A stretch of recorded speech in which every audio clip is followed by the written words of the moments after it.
자, 보시면 실제로 우리가 해야 되는 것들 여러분들이 보셔야 되는 게 뭔가면 우리는 지금 운동하는 물체에 대해서 하고 있어.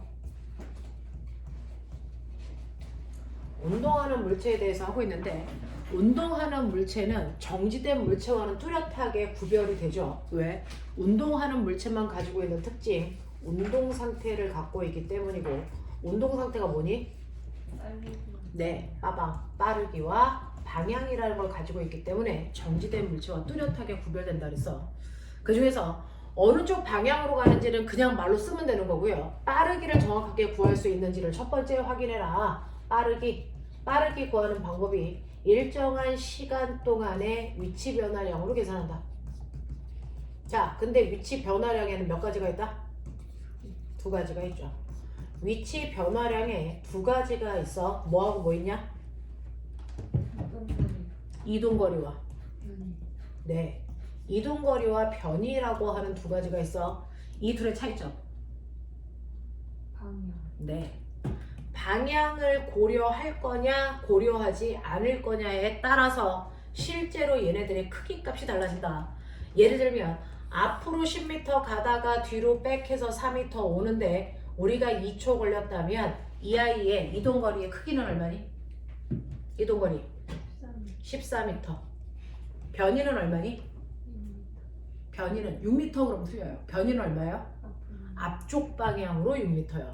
방향을 갖는 값은 정확하게 방향을 표현해야만 된다. 알겠어? 맨날 애들 이렇게 써도 틀렸다고 한다. 알겠지? 네. 그랬을 때 꼬맹아, 변이가 얼마입니까? 라고 물어봤을 때와 변이의 크기가 얼마입니까? 라고 물어봤을 때 답은 다르게 표현돼야 되지.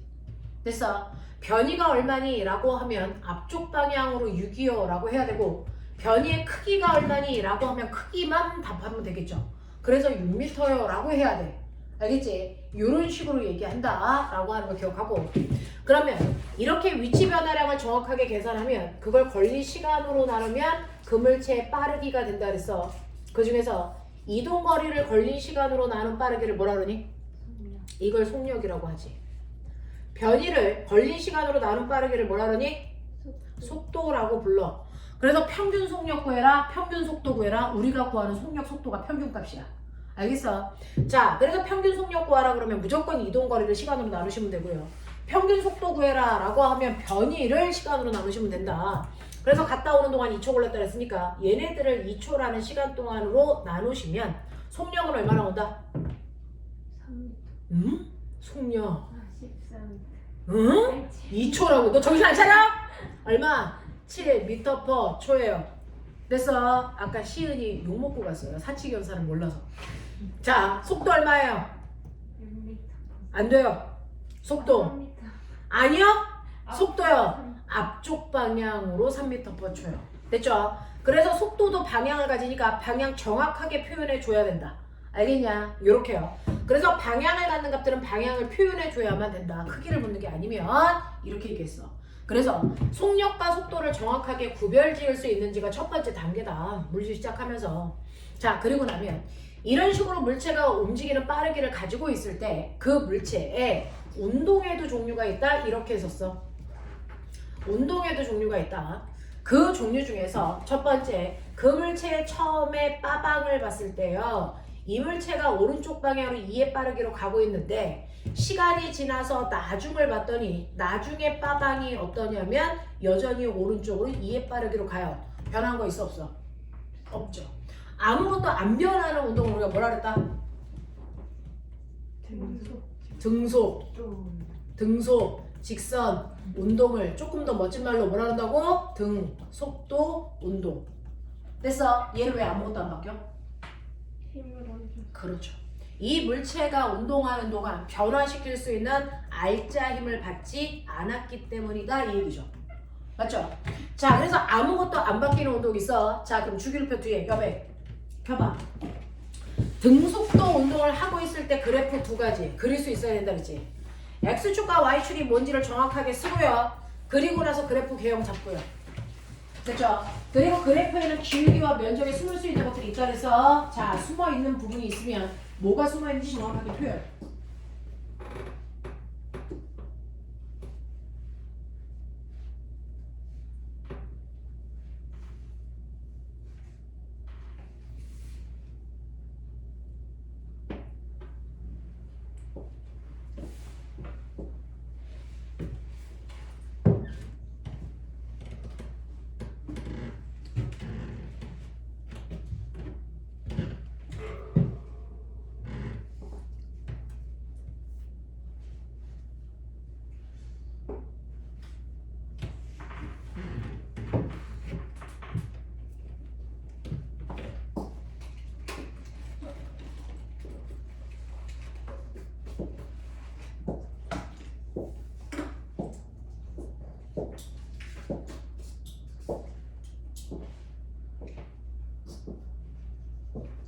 오늘도 렌즈 끼고 왔어. 조명인데 어떻게 하셨어요?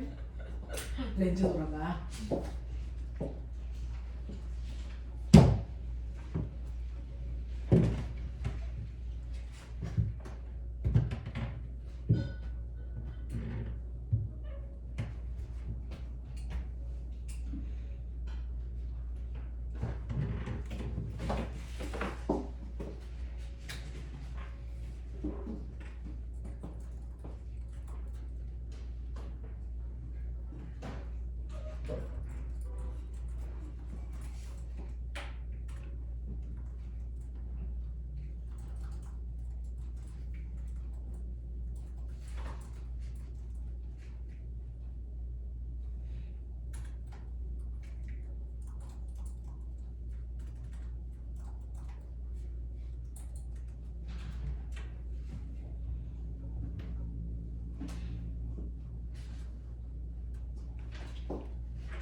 자, 그랬어요? 숨어있는 거 체크했어요? 숨어있는 게 뭐예요? 자, 기울기와 면적에 뭔가가 숨어있을 수 있다 그랬죠? 얘는 기울기에 뭔가가 숨어있겠냐? 그치? 얘는 면적에 숨어있는 게 이런 거잖아요. 그쵸? 이런 식으로. 얘 기울기에 뭐 있을까요? 너 죽여버린다? X축, Y축 뭐라고 써야죠? 야, XY라고 쓰면 어떻게 해?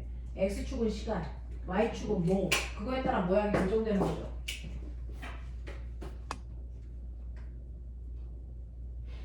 그렇죠. 근데 이런 약간 속도고 맞아요. 그래야 등속도가 되는 거죠. 자, 실제로 외워서 쓰려고 하지 말고 준영아, 등속도 운동이야. 그러면 1초일 때 속도 2, 2초일 때도 속도 2. 그러네요. 그러네요. 그럼 바보 같은 그림이 어떻게 나와? 자꾸 그래프를 외우려고 하니까 복잡해지죠? 외우는 거 아니야. 생각해. 등속도는요, 1초일 때도 2초일 때도 속도가 변하지 않기 때문에 시간에 따라 속도 그래프를 그릴 거면 일정 그래프를 그리셨어야 되는 거죠. 그랬을 때 이 밑에 있는 면적은요, X축과 Y축에 곱이 숨어 있다 그랬죠. 그러니까 이때 면적에는 이동거리 또는 변이가 숨어 있는 거죠. 맞죠? 자, 그 다음에 시간에 따른 위치 그래프를 그릴 때요. 됐죠? 등속도로 간다는 얘기는 일정한 시간 동안에 간거리가 일정하게 증가한다는 얘기죠. 그래서 비례 그래프 그리시면 되고, 이때 그래프의 기울기에 뭐 숨어 있니? 항상 기울기는 X축분의 Y축이죠. 그러니까 속도 또는 속력이 숨어 있죠. 알겠습니까? 이렇게 표현할 수 있어야 된다. 이게 등속도다. 이러한 등속도로 가고 있는 아이들을 다중성강 사진기로 찍으면 같은 시간 동안에 간거리가 일정하기 때문에 타점 간격이 일정하게 나와야 등속도다. 됐죠? 자, 그러면 기억 등속도 맞아요. 자, 그 다음에 니은도 그리죠. 니은 등속도일까 아닐까? 맞죠? 같은 시간 간격으로 그렸는데 타점의 간격이 달라요. 이유가 뭘까요? 속도가 달라. 속도가 달라요. 누가 더 빨라요? 니은이 몇 배 빠릅니까? 2배. 2배 빠르죠. 됐어? 얘는 1초라는 시간 동안에 2m씩 간다면 얘는 1초라는 시간 동안에 4m 갔어요. 이런 뜻이잖아요. 그쵸? 네, 이런 식으로 의미를 담아야 돼, 물리는. 알겠니? 외우려고 하지 마. 자, 그러면 우리 주변에서 이렇게 등속운동 하는 거 누구이니? 내가 중3 거 물어보고 있다는 거 알고 계세요? 우리 주변에 등속도 운동하고 있는 거 뭐 있습니까? 컨베이어 벨트, 에스컬레이터, 되겠어? 무빙 워크, 있다 이거죠. 자, 엘리베이터, 된다 안 된다? 이거 안 돼요. 왜? 출발할 때 멈출 때 속도 변하니까요. 알겠죠? 이런 것들 머릿속에 집어넣으셔야 된다. 이게 등속도 운동이고, 등속도 운동은 어떤 힘도 받지 않을 때 일어나는 운동이다. 맞냐? 자, 그러면 아무것도 안 바뀌는 운동을 등속도 운동이라고 했고, 이런 개형을 가지고 있다면 이제 변하는 운동도 있었다. 예를 들어 오른쪽으로 2m/s의 속력으로 가던 아이가 오른쪽으로 10m/s로 갑니다. 방향은 안 바뀌었지만 빠르기가 바뀌었죠. 자, 뭐라도 바뀌면 이걸 우리 무슨 운동이라고 한다? 네, 가속도 운동. 그 중에서도 변화량이 일정하면 등가속도 운동이라고 해요. 그래서 등가속도 운동을 한다. 그러면 등가속도 운동을 하는 이유가 뭡니까? 속도가 빨라. 네, 속도가 일정하게 빨라지는 운동을 하는 이유가 뭐냐고요? 가속도가 야, 아니 안 바뀌는 운동은 힘을 안 받아서라며. 그럼 바뀌는 운동은 내 알짜 힘이 있기 때문이죠. 됐어? 그래서 변한다와 안 변한다를 결정하는 이유는 뭐다? 힘의 유무다. 됐니? 힘을 안 받아서 안 바뀌는 거고 힘을 받으니까 변하는 거야. 그럴 거면 등가속도 운동하려면 힘을 어떻게 받아야 되니? 네, 똑같은 크기의 힘을 계속 받아야죠. 알겠습니까? 같은 크기의 힘을 계속 받아야 등가속도 운동을 할 수 있다는 거죠. 자, 그러면 어떤 물체가 떨어진다? 멋진 말. 낙하. 낙하 중에서도 공기저항 없어요. 무슨 낙하? 자유낙하. 자유낙하 운동은요. 됐죠? 왜 떨어집니까? 중력 받아서. 됐어. 네. 그러면 얘의 질량이 m이라고 하면 얘가 아래쪽으로 받는 힘이 뭐예요? 이 물체의 중력, 무게만큼의 힘을 받고 떨어지는 거죠. 그러면 이 힘은 얘가 떨어지는 동안 힘의 크기 바뀌니 안 바뀌니? 안 바뀌고요. 항상 일정한 방향으로 힘이 작용하니까 얘 무슨 운동한다? 등가속도 운동한다. 맞습니까? 그래서 등가속도 운동의 가장 대표적인 게 자유낙하 운동이야. 됐죠? 등가속도 운동 그래프 3가지. 그려? 3개나 있어요. 네, 3개나 있죠. 됐죠? 이거 개형 잡고요. Y축이 뭔지 쓰시고요. 숨어있는 거 확인하시고요.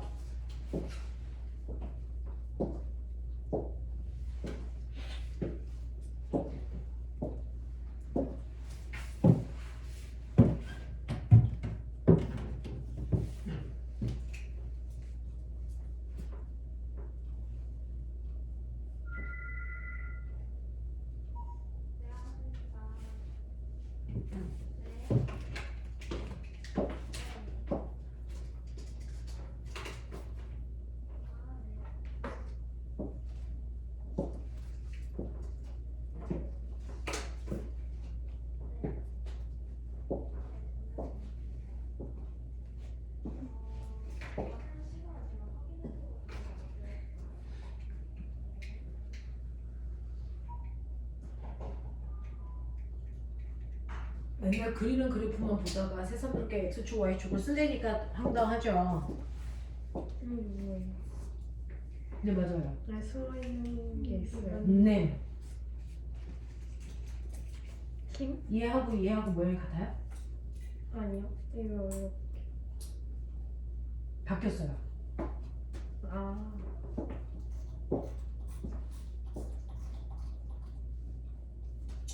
등가속도 운동이라는 건 시간이 지나면 가속도의 크기가 변한다 안 변한다? 자꾸 생각 안 하고 이 새끼야. 이놈의 새끼들이 진짜. 지금 마지막 거 모르겠어요.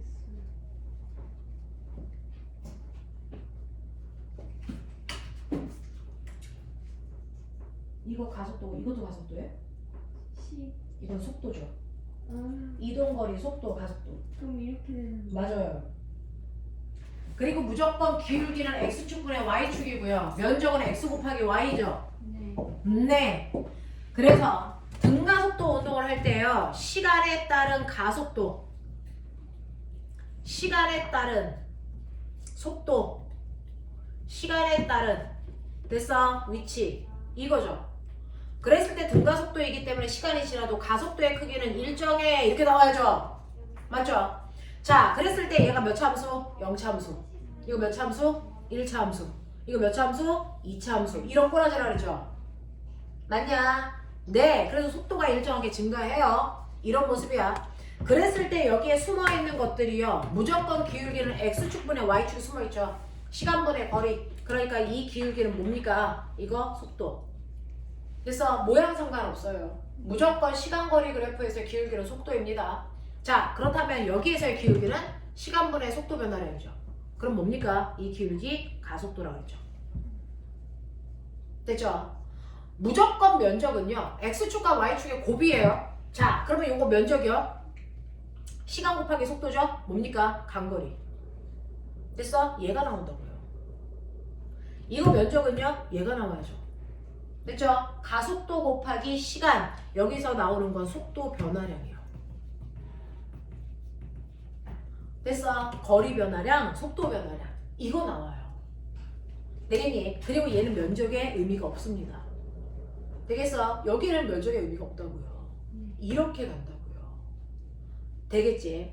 자, 이런 식으로 각각 그래프의 의미를 기억하고 계셔야 되고요. 그러한 등가속도 운동 중에서요. 여러분들 기억나죠? 속도가 일정하게 변하면 무조건 등가속도야. 일정하게 늘어나도 일정하게 줄어들어도 등가속도라고요. 자, 그럼 처음 속도가 있는 상태로 일정하게 증가해요. 그럼에도 불구하고 등가속도죠. 됐죠? 자, 이때 처음 속도 V0, 가속도의 크기 A, 그리고 t초 지났을 때 나중 속도 V를 구해라. 기억나죠? 등가속도에서 사용할 수 있는 공식 3가지 했어요. 기억해라. 나중 속도 구하는 식. 빨리 써. 두 번째, 간거리 어떻게 구했지? 세 번째, 시간에 대한 정보가 없을 때 우리가 쓸 수 있는 유일한 공식도 있다 그랬어. 이거 3가지. 그러니까 문제를 못 푸는 이유는요. 외울 거 외우지 않고요. 그래프 활용할 줄 모르기 때문이거든요. 그것만 잘하자고요. 그래서 다음 주부터는 주기율표 뒤에다가 등가속도 그래프까지 다 그릴 거예요. 이걸 딱 한 달만 해보자고요.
간거리 구하는 공식이 뭐죠? 간거리 구하는 공식 어떻게 만들었죠? 간거리는 이거 면적이니까요. 밑에 있는 사각형 넓이 더하기 위에 있는 삼각형 넓이다. 이게 공식이었죠. 됐어? 사각형 넓이 더하기 삼각형 넓이. 이게 공식이었어요. 만들어 보세요.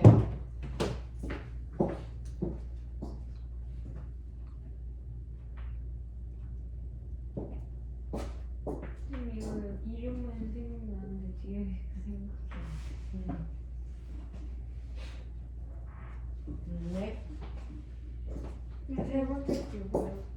시간이 안 나와 있을 때 쓸 수 있는 유일한 공식. 그래서 시간을 모를 때 쓸 수 있는 유일한 공식 뭐였어요? EAS는 V 제곱 마이너스 V0 제곱 요거였죠. 됐어. EAS는 나중 속도의 제곱에서 처음 속도의 제곱을 뺀 값 이거라고 그랬어요. 자, 네. S가 저 2번 S예요? 네. 자, S는 다 거리 얘기하는 거예요. 됐죠? A는 가속도 얘기하는 거고요. 자, 그러면 나중 속도 어떻게 구합니까? 라고 했는데 나중 속도는 꼬맹아. 나중 속도에서 처음 속도를 빼요. 그건 속도 변화량이지 바보야. 자, 나중 속도는요. 처음 속도에다가 속도가 늘어난 걸 더하시면 되죠. 속도가 늘어난 양을 어떻게 구할 거냐? 라고 했는데 가속도가 10m/s 제곱이야. 한국말로 무슨 뜻이야? 1초에 속도가 10m/s씩 빨라진다 또는 줄어든다죠. 됐어? 그러면 1초 지나면 속도가 10 증가해. 2초 지나면 20, 10 곱하기 2. 3초 지나면 30, 10 곱하기 3. t초 지나면 10 곱하기 t라고 하는 속도 변화량은요. 가속도에다가 시간을 곱한 만큼의 속도 변화량이야. 이해되겠어? 그러니까 나중 속도는 처음 속도에다가 속도 변화량을 더한 값이다 라고 하는 거지. 맞지? 이게 첫 번째 공식이야. 그러면 두 번째 공식은 뭐냐면 밑에 있는 넓이에다가 위에 있는 넓이 더하는 거니까 밑에는 t고요. 됐어? 위에는 얘는 V0니까 V0t가 사각형 넓이. 맞죠? 그래서 V0t 플러스 위에 있는 삼각형은 삼각형이니까 2분의 1 하시고 자, 가로가 t고요. 세로가 at죠. 그래서 곱하니까 뭐가 나와요? at 제곱 이렇게 나오죠. 납득합니까? 네.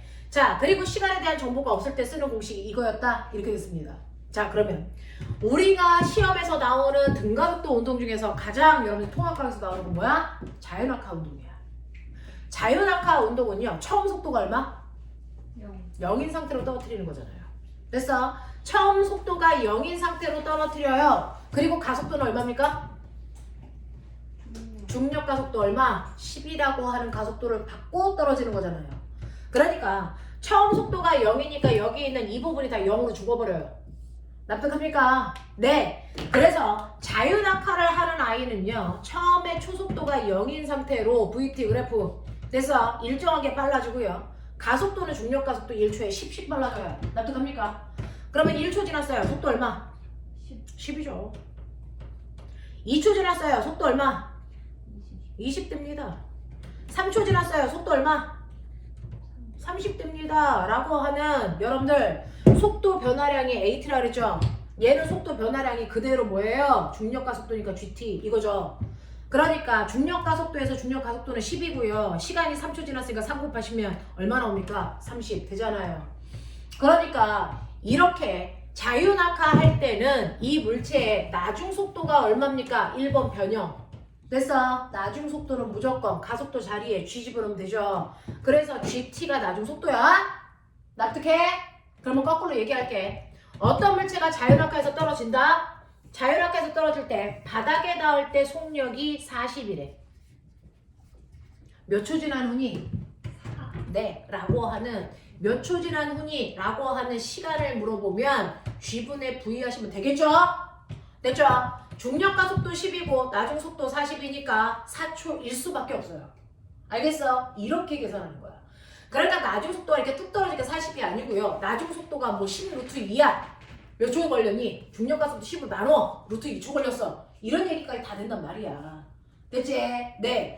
이런 식으로 해서 자유낙하 운동에서는 초속도가 0이기 때문에 이런 변형이 가능하다.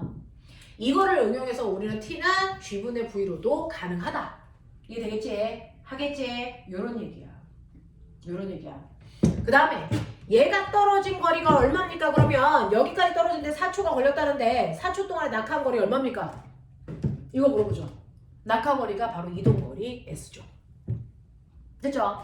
낙하거리를 우리가 습관적으로 그냥 H로 쓰는 경향이 있는데 H나 S나 같은 말이야.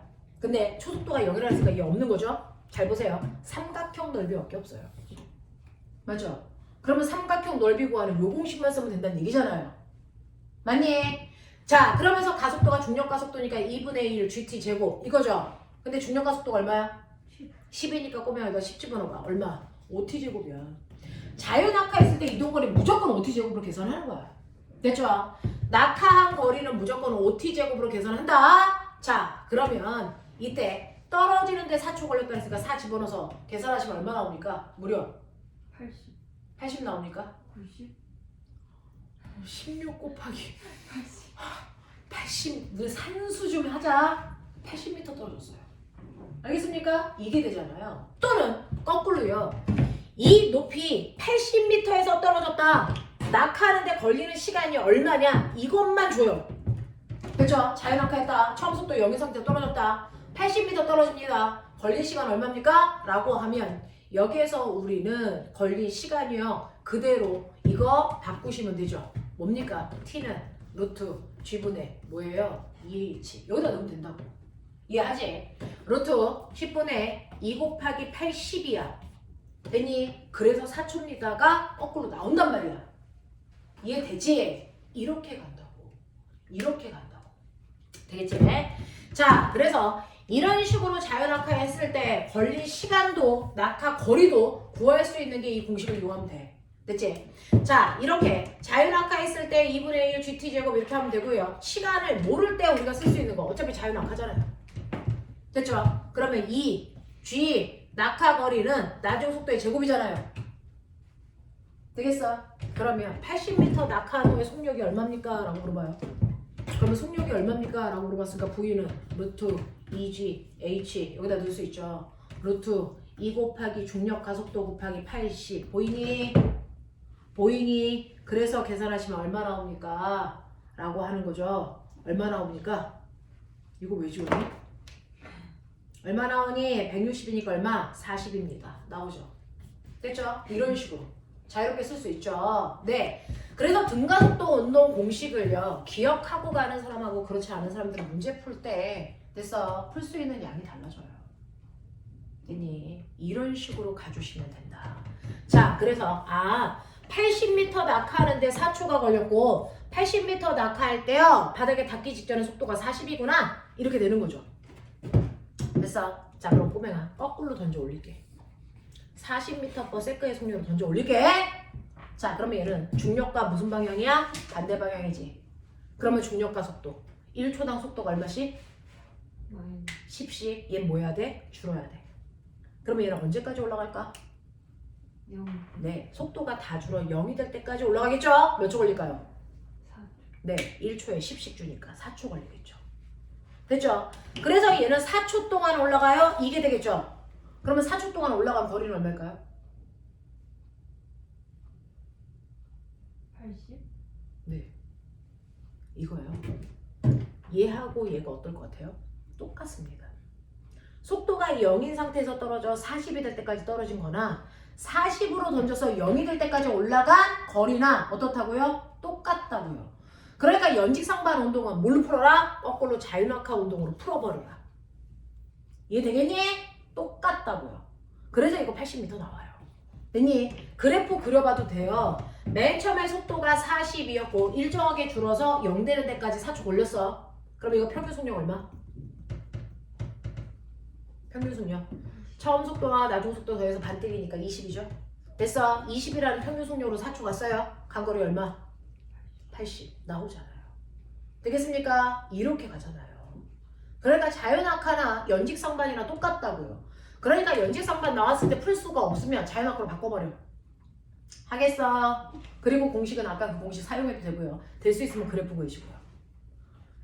이해되겠지? 이해되겠지? 근데 나 궁금한 게 있어요. 얘는 왜 떨어지면서 속력이 빨라졌는데 얘는 왜 느려져요? 중력 반대. 뭐와 뭐가 반대야? 방향. 무슨 방향? 중력과 힘의 방향과 운동 방향이 중요한 거죠. 됐어. 자유낙하는 작용하는 중력이라는 힘의 방향과 물체가 운동하는 운동 방향이 무슨 방향? 같은 방향. 그래서 속력이 일정하게 빨라지고 있어. 됐지? 자, 연직상반은 받는 힘의 방향과 운동 방향이 어때? 정반대야. 그렇기 때문에 속력이 일정하게 줄어들어. 되겠어? 자, 그러면서 너네들이 알아둬야 되는 중력과 속도는 우리가 10 쓰잖아요. 학교에서 9.8 써. 그럼 9.8 쓰시면 돼요. 됐죠? 우리는 10을 쓸 건데 중력과 속도의 의미, 가속도의 의미, 이거 뭡니까? 얘는 무조건 1초당 속력이 얼마씩? 10씩 변한다는 뜻이야. 됐어? 중력 방향으로 떨어지면 10씩 빨라져야 되고요. 중력 방향과 반대 방향으로 올라가면 10씩 줄어들면 돼요. 이게 중력과 속도의 10이라는 그게 의미야. 또 하나 더 있죠. 중력과 속도가 10이야. 이거 무슨 말이야? 1kg당 지구가 얼마의 힘으로? 10N의 힘으로 뭐한다? 당긴다 라고 하는 지구에 뭘 받는다는 얘기야? 중력. 그러면 1kg가 아니고 2kg면 몇 N의 힘으로 지구가 잡아당기니? 20N. 3kg면? 30N. 됐어. mkg면? mg. 네, mg. 이게 무게라고. 됐죠? 그래서 질량이 클수록 중력도 커져요 라고 얘기하죠. 그럼 꼬맹아, 중력의 원래 이름이 뭐니? 네, 만유인력이요. 중력의 원래 이름은 만유인력입니다. 만유인력이 뭐예요? 라고 얘기하면 만유인력은요, 모든 만물이 가지고 있는 서로 당기는 힘이야. 그게 왜 생겨? 그 물체의 질량 때문에 생겨. 만유인력은 질량 때문에 생겨. A라는 물체의 질량이 10kg고요. B라는 물체의 질량이 2kg라고 치고요. 두 물체 사이의 거리가 2m라고 칠게요. 알겠습니까? 자, 그랬을 때 서로를 잡아당기는 만유인력은 질량을 가지고 있는 물체 사이에 반드시 생기는 힘인데요. 그 만유인력 구하는 방법이 R제곱분의 GMM이라는 방법으로 구합니다. 되겠어? 네. 그러니까 R은 두 물체 사이의 거리니까요. 거리 제곱에 반비례해요. 지금 얘는 두 물체 사이의 거리가 2m라고 했으니까 2의 제곱분의 G는 만유인력 구할 때만 쓰는 상수값이야. 6.67 곱하기 10의 마이너스 34승인데 우린 필요 없어. 상수는 다 그냥 1로 생각하면 돼. 되겠어? 네. 거기에다가 라지 M, 스몰 m이라고 하는 두 물체의 각각의 질량을 곱하라는 거야.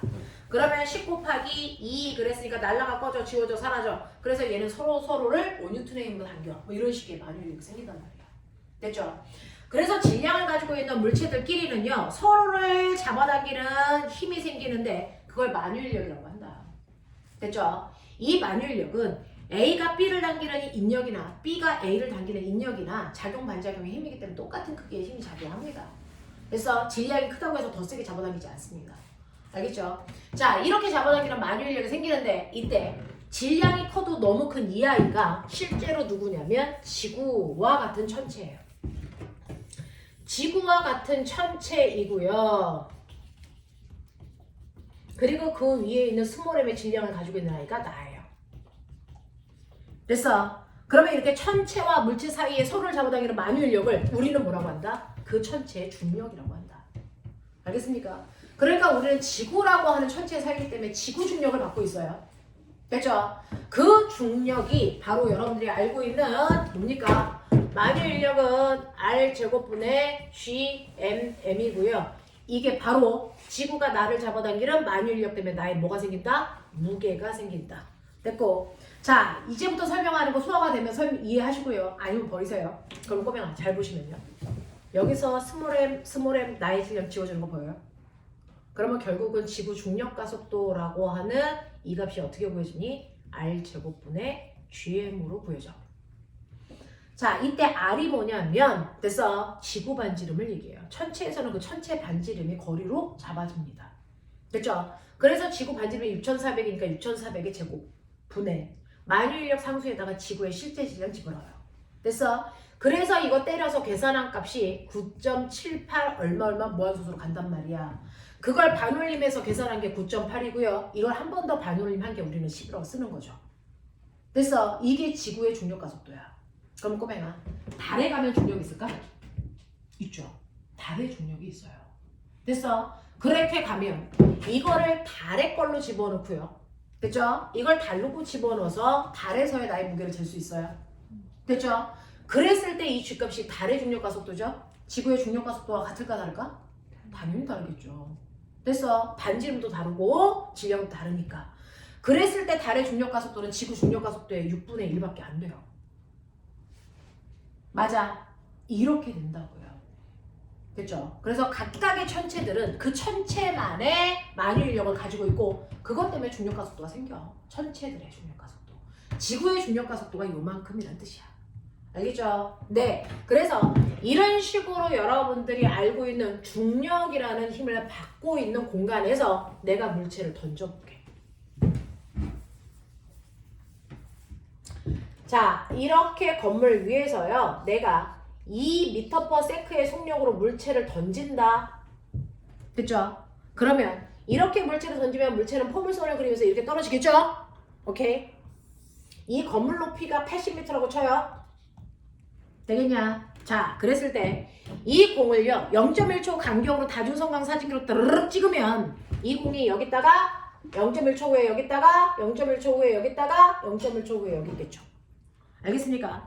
자, 그랬을 때 실제로 공의 운동은요 포물선을 그리는 게 아니고 포물선처럼 보이는 것 뿐이야. 사실은 이 공은요 매 순간 수평으로 날아가면서 수직으로 떨어지는 그 운동을 하는 거죠. 그래서 복잡해 보이는 운동도요 사실은 단순하게 잘라서 보면 수평 운동과 수직 운동의 연장인 것 뿐이야.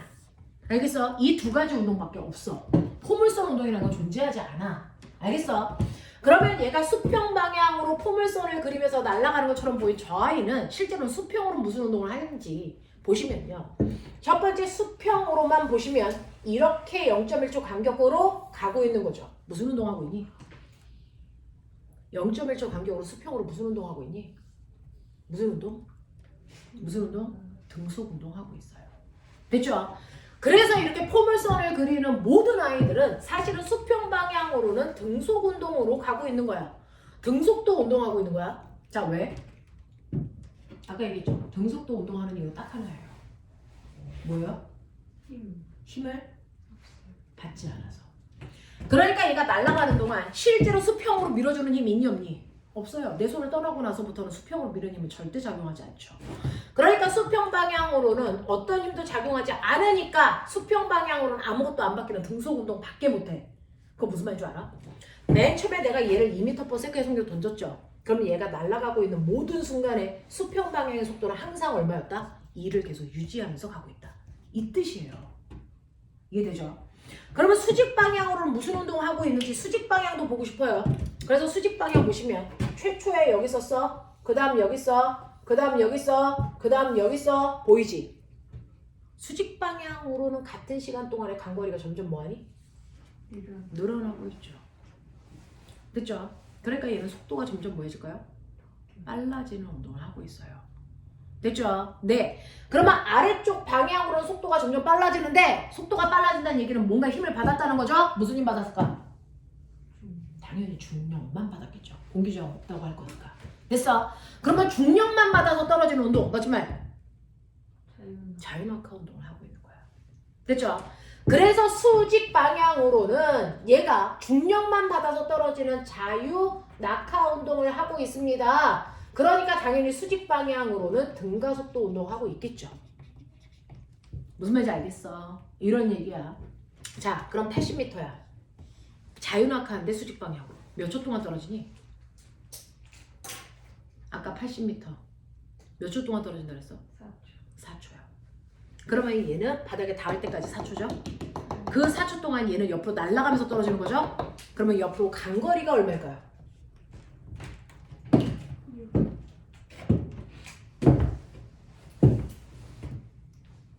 옆으로 간 거리가 얼마일까요? 이렇게요? 네. 수평으로 간 거리가 얼마일까요? 6. 얘는요. 1초당 몇 미터씩 갑니까? 2미터씩 갑니다. 근데 바닥에 닿을 때까지 4초 걸렸겠죠? 그러면 4초 동안에 2m/s의 속력으로 가겠죠? 그러니까 수평으로 간 거리가 얼마입니까? 8이죠. 됐어? 그래서 건물로부터 8m 떨어진 곳에 낙하합니다. 이해돼? 이해돼? 이 얘기야. 이거 구하는 게 문제야. 됐어? 그 다음에 선생님 그러면요. 얘는 아래 방향으로는 자유낙하라고 그랬는데 그럼 순수하게 자유낙하만 하고 있는 아이와 수평으로 던진 아이 중에 누가 먼저 바닥에 떨어져요? 얘는 수평으로 던졌죠. A.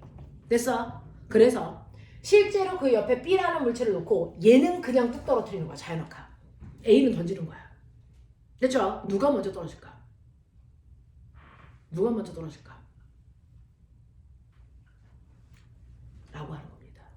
얘 수직으로 자유낙하죠. 얘 수직으로 뭐합니까? 자유낙하죠. 같은 거리를 떨어지죠. 누가 먼저 떨어질까? 동시야. 됐어.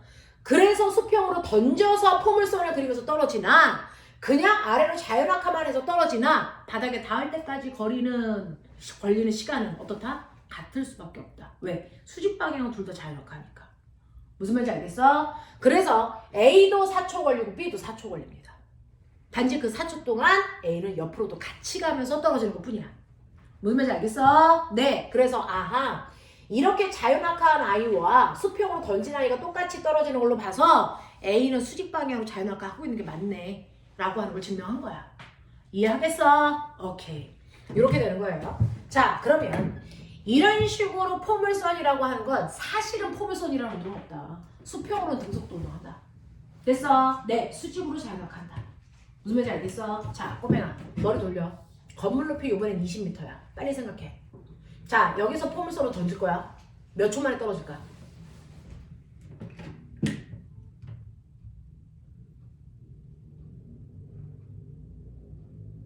2초. 네. 얘를 수평으로 2m/s의 속도로 던져도 그런 의미가 없죠. 얘는 20m 높이에서 자유낙하죠.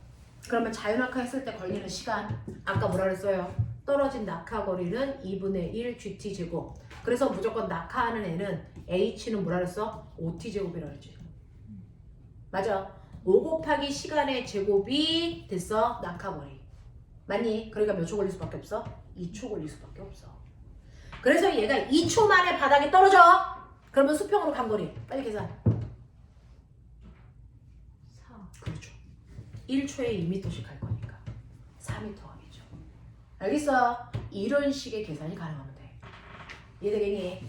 얘가 옆으로 날아가는 건 항상 2m/s의 속력으로 가. 언제까지? 바닥에 닿을 때까지. 그럼 바닥에 닿을 때까지 몇 초 걸렸는지는 자유낙하한 이 거리로 확인하야 돼. 이해되겠지? 네, 이게 고등학교 유형이야. 이렇게 푸는 거야. 되겠죠? 자, 그러면 이런 식으로 포물선으로 던져도요. 중력이라는 것 때문에 아래쪽으로는 자유낙하한다. 자, 그러면 나 지구에 살아. 지구에 이렇게 산 위에서 내가 공을 던질게. 요 높이가 20m야. 바닥에 닿을 때까지 몇 초 걸린다고? 2초. 내가 얘를 2m/s의 속력으로 던져. 그럼 포물선을 그리면서 떨어졌을 때 수평거리 몇 미터 간다고? 4m. 예. 내가 얘를 10m/s의 속력으로 던져. 같은 높이에서. 떨어질 때까지 몇 초 걸려? 몇 초 걸려? 몇 초 걸리니? 20m 높이야. 몇 초 걸리니? 빨리. 낙하거리는 5t제곱. 알겠어? 네, 몇 초 걸려요? 2초 걸려요. 똑같이 5t제곱이야. 준영아. 그래서 이거 20이야. 됐죠? 그래가 낙하 시간은 무조건 높이가 똑같다면 네가 던지는 속도가 2든 10이든 상관없어. 높이에 의해서 떨어지는 시간은 결정되는 거야. 2초야. 알겠어? 근데 내가 10m/s의 속력 던졌잖아. 그러면 얘는 2초 동안에 10으로 날아가서 떨어질 거 아니니? 수평으로 간 거리 얼마? 20m라고. 이것만 달라져. 됐어? 내가 100으로 던질 거야. 어떻게 되겠니? 떨어질 때까지 몇 초 걸리니? 2초. 그래도 2초야. 그러면 수평으로 간 거리가 얼마겠니? 200m 앞으로 가서 떨어지겠지? 근데 안 떨어져 이 새끼. 어떤지 아세요? 충분히 빠르게 던지면 얘가 수평으로 날아가면서 자유낙하 하겠죠? 수평으로 날아가면서 자유낙하, 수평으로 날아가면서 자유낙하 하겠죠? 그랬을 때요. 얘가 대단히 빠른 속도로 가면 수평으로 가면서 자유낙하 했을 때, 수평으로 가면서 자유낙하 했을 때 이 점들을 지나가게 되는데 이 점이 항상 됐어. 지구가 휘어져 있는 곡률과 똑같은 곡률을 그려요. 그래서 항상 땅으로부터 같은 높이를 지나간다고요. 그럼 떨어질까 안 떨어질까? 안 떨어져요. 그래서 계속 이렇게 뺑글뺑글 돌게 되는 거죠. 이게 바로 뭡니까? 인공위성이에요. 그래서 인공위성이라고 하는 걸 우주 제일 속도라고 하는데 인공위성이라고 하는 건 대단히 빠른 속도로 수평으로 던진 거야. 그래서 낙하하는 동안 수평으로 날아가고 낙하하는 동안 수평으로 날아갔을 때 얘가 그리는 포물선의 궤적이 지구의 공유라고 똑같아. 절대로 땅으로 떨어지지 않는 운동. 알겠습니까? 네, 이렇게 된다. 그래서 엄청나게 빠른 속도로 던지면요. 물체가 떨어지지 않고 계속 지구 둘레를 뺑글뺑글 돕니다. 그렇게 해서 만든 게 인공위성입니다. 알겠죠? 네, 이렇게 됩니다. 그래서 인공위성으로 날아갈 수 있다. 근데 이때 속력이 됐어. 네, 100m/s라고 치자. 근데 이거보다 더 빨리 던져. 그럼 어떻게 될까? 조금 더 큰 포물선을 이렇게 그렸다가 돌아와요. 조금 더 빠르게 던지면 조금 더 큰 포물선을 그립니다. 그랬다가 더 빠르게 던지면 이제는 지구를 탈출해버리죠. 이렇게 되는 거야. 알겠어? 그래서 떨어지지 않는 최소한의 속도로 던졌을 때가 원운동. 그거보다 약간 빨라지면 포물선을 그리기 시작해. 됐어? 그래서 너무 큰 포물선을 그리다 보니까 지구의 중력권에서 벗어나는 거야. 그래서 로켓 발사가 되는 거야. 무슨 말인지 알겠냐? 이런 식이 됩니다. 자, 그래서 이런 식으로 인공위성조차도요. 됐죠? 대기권에서 돌고 있는 인공위성조차도 떨어지지 않는 건 지구의 중력 때문이다. 됐죠? 이렇게 중력이라는 힘이 작용하는 공간을 멋진 말로 뭐라 그러니? 중력이라는 힘이 작용하는 공간을 중력이라는 힘이 작용하는 공간을 중력장이래요. 운동장, 전기장, 자기장 할 때 장자는 공간 장자예요. 알겠어? 우리는 중력이라는 힘이 작용하는 공간 안에 있기 때문에 항상 중력을 받습니다. 맞아요. 그것 때문에 나타나는 많은 현상들이 있습니다. 그 많은 현상들이 예쁘게 그림으로 나와 있는데 자, 116페이지인데요. 이런 거 보여주면 또 달달달달 외우고 싶죠? 자, 꼬맹아, 위를 봐. 위 봐. 위쪽을 보세요. 라고 하는 위쪽이 정해져 있죠. 왜 그래요? 왜 위가 다 여기야? 왜 위 보러 가니까 다 여기 봐요? 왜 딴 데 안 봐요? 라고 하면 그게 중력 때문에 생기는 거예요. 중력 방향이 아래, 중력과 반대 방향이 위. 우린 그거 알죠? 우주에 가면 위가 어디예요? 없어요. 중력이 작용하지 않으니까. 됐어. 그러니까 위와 아래는 중력이 만든 행위야. 맞죠? 그러니까 꼬맹아, 무거운 아이는 아래로, 가벼운 애는 위로. 뭐가 일어나고 있니? 대류. 라고 하는 위아래로 움직이는 행위. 누가 만든 거야? 중력. 그러니까 대류 자체를 중력이 만든 거예요. 이 대류 때문에 나타나는 모든 현상이 있죠. 바람, 기상현상. 알겠습니까? 이런 것들은 다 중력이 만든 현상이야. 알겠니? 그래서 바람이 불어, 비가 와, 이런 것들 다 중력이고요. 중력이 없는 공간에서는 그런 현상 자체가 일어나지 않는다. 무슨 말인지 알겠어? 네. 인공위성이 뺑글뺑글 돌아요. 이거 중력이 만든 거예요. 자, 그 다음에 우리 식물의 뿌리 어디로 자라요? 그 밑이라는 걸 누가 만들었다고요? 중력이 만들었다. 그러니까 중력이 작용하기 때문에 식물 뿌리가 한 방향을 향해 자라죠. 중력이 없으면 얘는 중구난방으로 자랍니다. 무슨 말인지 알겠어? 이렇게 된다고요. 그래서 뭔가가 흐른다? 다 높은 데서 낮은 곳으로 흐르죠? 다 중력이 만든 행위야. 알겠냐? 그래서 지구에서 나타나는 대부분의 행위는 무조건 다 중력 때문이다 라고 기억하시면 되겠죠. 거기에 대표적인 것들 몇 가지를 적어서 놓은 것뿐이야. 알겠어? 이렇게 중력장 안에서 나타나는 현상들, 그 중력이라는 것들이 물체의 운동도 유발시킨다. 알겠어? 중력이라는 거는 만유인력 때문에 생겼다. 만유인력은 R제곱분의 GM입니다. 알겠습니까? 이렇게 된다라는 거죠. 자, 그래서 중력에 대한 통틀어서 여기까지의 내용이었고요. 이걸 자기네들이 아까 문제로 푼 겁니다. 됐죠? 채점해보죠.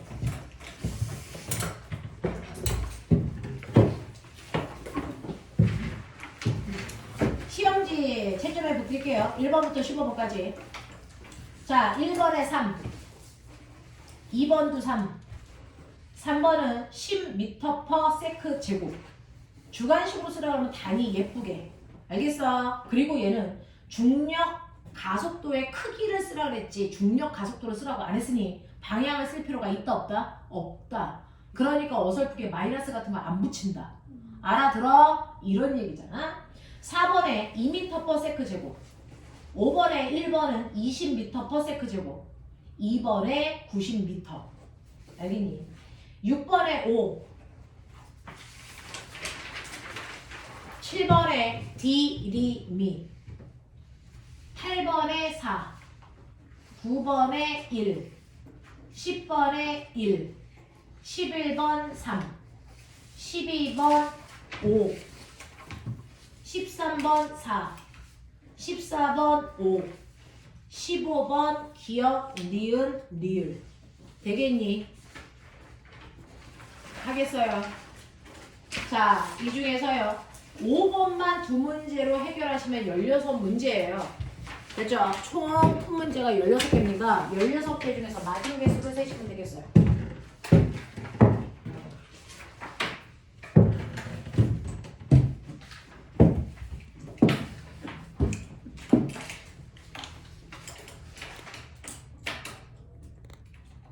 채원, 13개. 민주, 11개.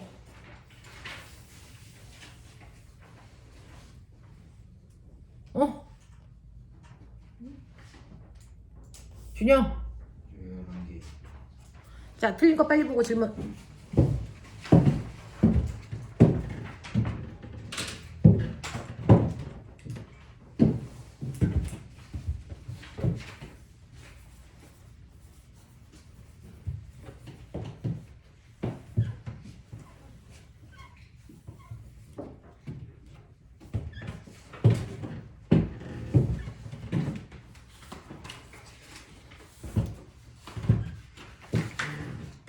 이분이 이따 질문 받을게.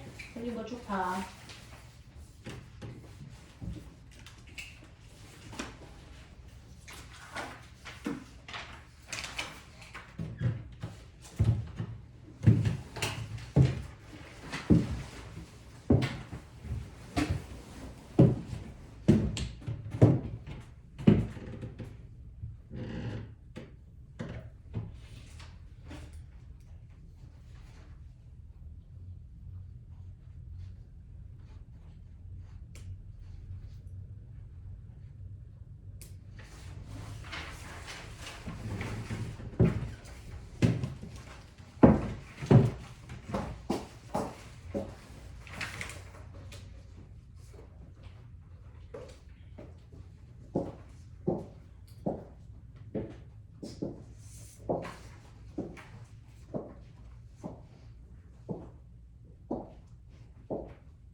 1번부터 6번까지 중에서 질문할 거 있나 확인.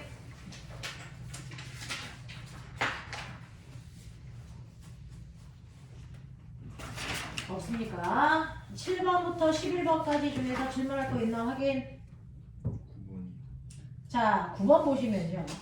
9번에서요. 우리가 아까 그래프에서 숨어있는 내용을 분석하는 게 중요해 라고 하면서 너네들이 그렸죠. 자, 등가속도 운동을 할 때요. 가속도와 시간 사이의 관계 그래프가 이렇게 되어 있으면 등가속도다. 그쵸? 그 등가속도 운동을 할 때 밑에 있는 넓이는 속도 변화량이다. 기억해요? 됐죠? 그걸 그린 거예요. 자, 그래서 보시면 여기가 0초, 2초, 4초, 6초라고 하는 시간으로 나누었을 때요. 0초부터 2초까지는 가속도가 2로 됐죠? 일정한 크기를 갖고요. 2초부터 4초까지는 가속도 없고요. 4초부터 6초까지는 가속도가 반대편 마이너스 가속도가 붙어서 마이너스 2예요 라고 했어요. 이해합니까? 자, 근데 여기 뭐라고 써져 있냐면 첫 번째 줄에 읽으셨어야 되는 걸 읽어야 되는데 물체가 맨 처음에 정지되어 있어요. 이 얘기예요. 자, 그랬을 때 6초 후에 속도는 얼마입니까? 라고 하는 나중속도 물어봤죠? 나중속도는 처음 속도에다가 속도 변화량을 더하면 돼. 그랬어요? 처음 속도는 정지 상태니까 0이에요. 그쵸? 그러면 속도 변화량 그 자체가 나중속도겠네요. 그쵸? 근데 6초 동안이래요. 그러면 6초 동안의 속도 변화량이 이 넓이를 더하셔야죠. 여기 넓이가 없잖아요. 그러면 이거 얼마입니까? 플러스 4. 이거 얼마입니까? 마이너스 4. 됐어? 네. 그래서 속도 총 변화량이 얼마입니까? 0입니다. 이거 그려보면 어떤 줄 아세요? 자, 이거 그려보면요. VT 그래프로 그려봐 드릴게요. 모든 문제는 VT 그래프로 그리셔야 됩니다. 0, 2, 4, 6. 됐죠? 자, 맨 처음에요. 얘는 0초부터 2초까지만 보면 가속도가 일정한 등가속도 그래프입니다. 정지 상태였기 때문에 속도가 일정하게 빨라지는 이 모양 나왔겠죠. 그랬을 때 2초 후의 속도 얼마입니까? 2초 후의 속도 변화량 얼마? 4만큼이 되죠. 그러니까 이때 속도가 4입니다. 이거 찍을 수 있어야죠. 그쵸? 그리고 2초부터 4초까지는 가속도가 없어? 무슨 말이야? 가속도가 없으면 등속도니 아니면 정지니? 등속도죠. 그 속도로 쭉 가요. 여기서부터 속도 변화 없어요 라는 뜻이니까. 맞죠? 그래서 가속도가 없다는 얘기는 등속 운동해요 라는 뜻이에요. 그 속도로 쭉 갑니다. 그랬다가 그 다음에 가속도가 붙는데 거꾸로 붙었어요. 속도가 준다는 얘기죠. 2초 동안에 가속도가 일정하니까 일정하게 줍니다. 얼마 줄어요? 마이너스 4만큼을 줄이라는 얘기야. 그래서 여기서 4만큼 일정하게 줄였더니 4초, 6초일 때 멈췄어요. 이 뜻이잖아요. 무슨 말인지 알죠? 이렇게 갑니다. 이건 물어 문제예요. 사실은 통합과학 수준을 벗어난 건데 할 수 있죠. 되겠죠? 이렇게 보는 거다. 별반 다르지 않다. 자, 그래서 9번 문제 이렇게 해결하시면 되고요. 자, 넘어갈게요. 12번부터 15번까지 중에서 제가 뭐 할까요? 12번 당연하죠. 또 돼요? 12번 실력이 네? 아니 그 15번 답이 뭐예요? 15번의 답은요. 기니리. 저 14번. 네, 12번과 14번 하면 돼요. 이거 해볼까요? 자, 12번은요. 여러분들 실제로요. 빗방울이 어디서 떨어지냐면 구름에서 시작하겠죠. 구름의 높이는 지면으로부터 얼마입니까? 10km 정도 높이에 있다고 생각하면 돼요. 그러면 10km 높이에 있었던 빗방울이 떨어진다? 그럼 생각해볼래? 자, 이 높이에 있었던 빗방울의 위치 에너지가 기억나니? 바닥으로 떨어지면서 무슨 에너지로 전환? 운동 에너지로 전환. 그랬을 때 바닥으로 떨어진 후에는 위치 에너지가 그대로 운동 에너지로 바뀌어. 그러니까 두 개의 크기는 같아야 돼. 그러면 같아야 되니까 m 날아가면 바닥에 닿을 때 속도가 얼마입니까? 라고 하면 루트 2g h만큼의 속도를 무조건 가져. 자유낙하 한다면. 알겠습니까?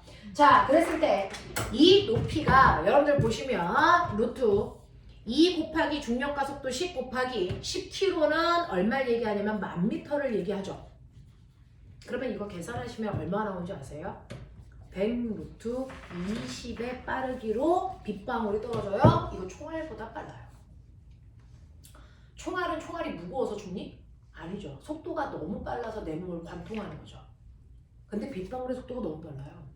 그럼 빗방울이 떨어질 때마다 여러분들 몸을 관통한다는 거예요.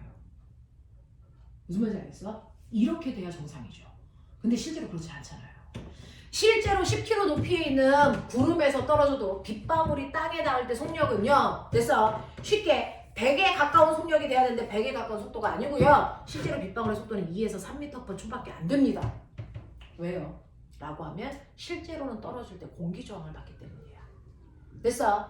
이렇게 공기 저항을 받기 때문에 빗방울이 떨어지면 됐어. 아래로 지구가 잡아당기는 무게도 있지만 떨어지지 않게 하기 위한 공기의 저항력이 생긴다고요. 근데 이 저항력은 떨어지는 물체의 속력에 비례해서 생겨요. 그럼 빗방울이 처음에 떨어지다가 속력이 점점 빨라지면 저항력이 커지겠죠. 커지다 어떤 순간이 되면 이 저항력의 크기가 정확하게 물체의 무게와 같아집니다. 그러면 예를 들어 빗방울이 아래쪽으로 잡아당기는 중력이 10N인데 저항력도 10N이야. 그러면 합력 얼마? 0. 그러면 속도가 더 이상 변할까 안 변할까? 안 바뀌는 등속도 운동이에요. 알겠어?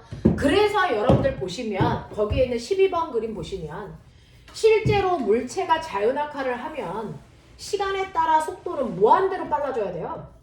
빗방울조차도. 근데 그런 그래프 아니죠. 됐죠? 어느 정도까지만 속도가 빨라지다가 그 다음부터는 속도가 일정해지는 이 그래프 아닙니까? 이게 바로 공기저항이 있기 때문에 가능한 거고요. 이때 떨어질 때 물체가 가질 수 있는 가장 큰 속도를 우리는 종단 속도라고 해요. 이게 바로 공기 저항 때문에 생깁니다. 그 종단 속도 이상으로 속도가 증가하지 않습니다. 왜? 공기의 저항력과 중력의 크기가 같아지니까. 그러면 이때 종단 속도 어떻게 계산합니까? K분의 mg죠. 됐죠? 그러니까 질량이 작은 애는 종단 속도도 작아. 질량이 큰 애는 종단 속도도 크게 생기죠. 우린 질량이 열나 커요. 종단 속도 열나 크게 생깁니다. 됐죠? 근데 빗방울은 질량이 작기 때문에 종단 속도가 작아서 2에서 3밖에 안 된다는 거야. 알겠니? 이 상황을 설명하고 있어. 그랬을 때 여기까지를 우리가 T1 그리고 여기까지를 T2, T3 뭐 이런 식으로 표현해 놓은 그림 같아요. 자, 그럼 그 중에서 0에서 T1까지는 됐죠? 자유낙하와 속도 변화가 똑같습니다. 됐죠? 그러면 얘는 일정한 힘을 받아서 가속도가 일정한 운동을 하고 있습니다. 이 얘기잖아요. 자, 그러니까 기억해 보시면 0에서부터 T1까지는 일정한 크기의 합력이 작용한다. 맞죠? 그래야 등가속도 운동을 하고 그래야 기울기가 일정하죠. 근데 자, DNA T1부터 T2까지는요. 여러분들 VT 그래프에서 기울기가 뭐라 그랬어? 기울기가 뭐라 그랬어? VT 그래프에서 요거 기울기? 속력 시간 그래프에서 기울기 뭐라 그랬니? 가속도. 됐어? 근데 T1부터 T2까지는 가속도의 크기가 점점 뭐 해주고 있니? 뭐 해주고 있니? 줄어들고 있죠. 가속도의 크기요. 가속도는 A는 M분의 F. 맞아? 떨어지는 물체의 질량은 변하지 않고 일정합니다. 근데 가속도의 크기가 줄어든다는 얘기는 물체가 받는 힘의 크기가 뭐 한다는 거야? 줄어들고 있다는 얘기죠. 왜요? 아래쪽으로 중력만 받으면 10N인데 점점 공기 저항력이 커져. 됐어? 5N이라고 쳐. 그럼 얘는 합력이 아래쪽으로 5N이었어.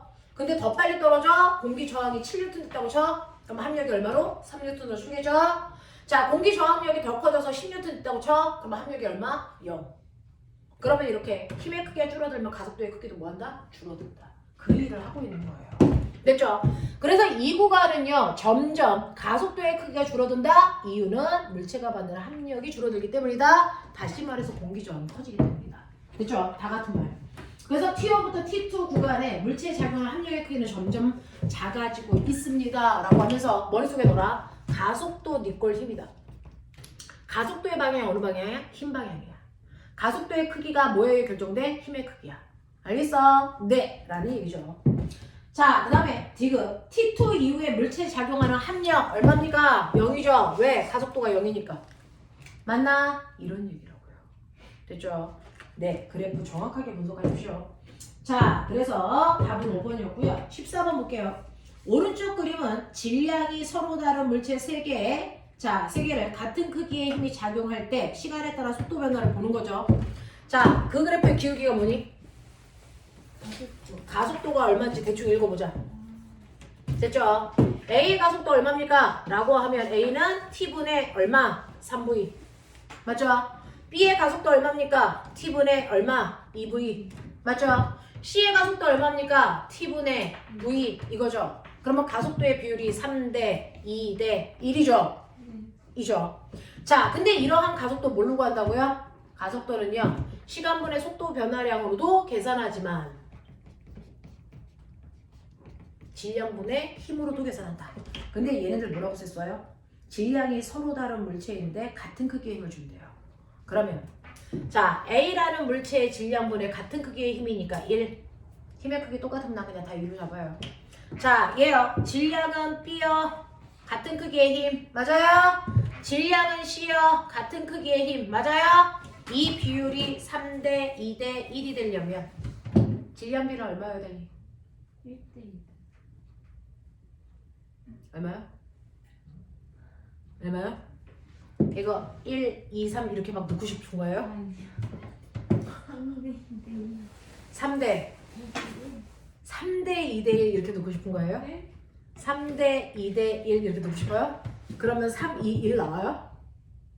3분의 1. 질량 얼마요?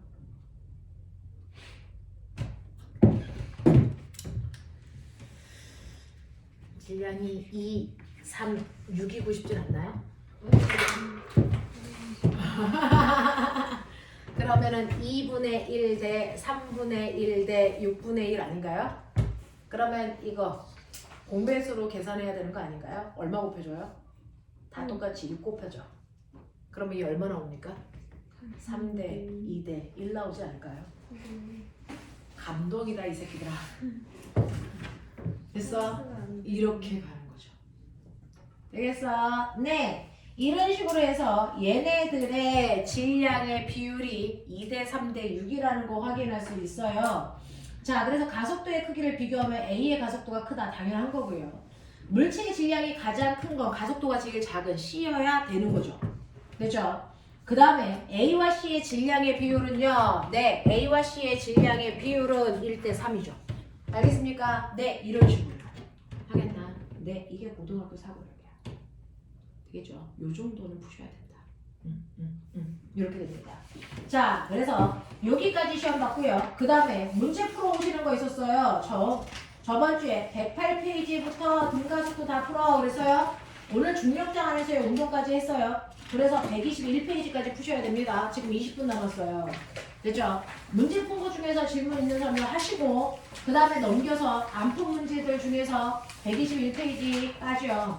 문제 풀면서 한 페이지당 풀고 채점 바로 질문. 알겠습니까? 네, 그렇게 가죠.